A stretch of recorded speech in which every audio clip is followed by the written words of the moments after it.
आज आपको एक अजीब चीज दिखा रहा हूं। मेरी और प्रधानमंत्री जी की कार, देश के प्रथम प्रधान सेवक प्रधानमंत्री मोदी जी की कार, सामने से मैं और वो एक ही रोड पे हैं। कितना बड़ा सिक्योरिटी लैप्स है। और वो सामने 10 मिनट खड़ी रहने के बाद यू टर्न लेके वापस आ रही है।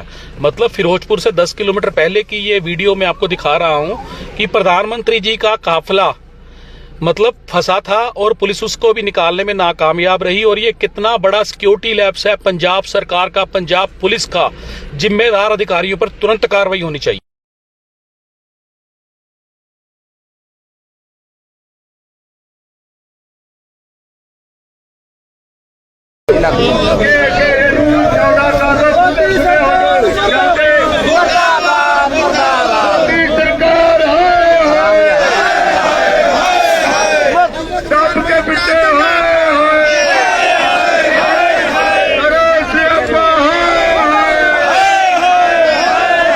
क्रांतिकारी किसान यूनियन ਵੱਲੋਂ ਅੱਜ ਮੋਦੀ ਦਾ ਪੁਤਲਾ ਫੂਕਿਆ ਜਾ ਰਿਹਾ ਡੀਸੀ ਦਫ਼ਤਰ ਪਟਿਆਲਾ।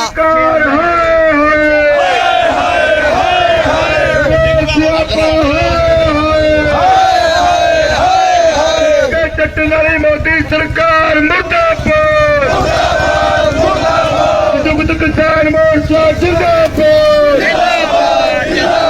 ਸੰਯੁਕਤ ਕਿਸਾਨ ਮੋਰਚਾ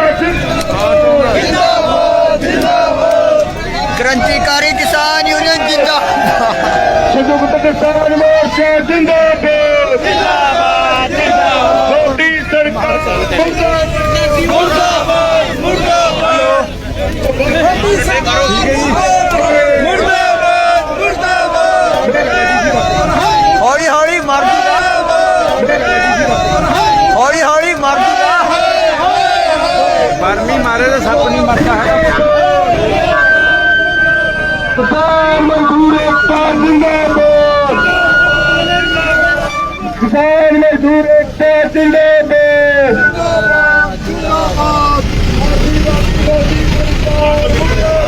मुर्दाबाद मुर्दाबाद सरकार मुर्दाबाद, चुप के चट्टनारी मोदी सरकार है।